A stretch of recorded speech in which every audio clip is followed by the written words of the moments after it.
యేసుక్రీస్తు నామంలో మీ అందరికీ వందనములు.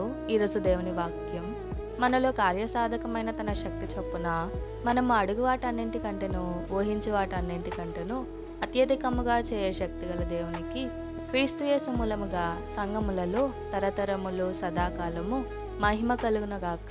ఆమెన్. ఎఫెసీయులకు రాసిన పత్రిక 3వ అధ్యాయము 20 మరియు 21 వచనములు మనకు ఒక గొప్ప సత్యాన్ని గుర్తు చేస్తుంది.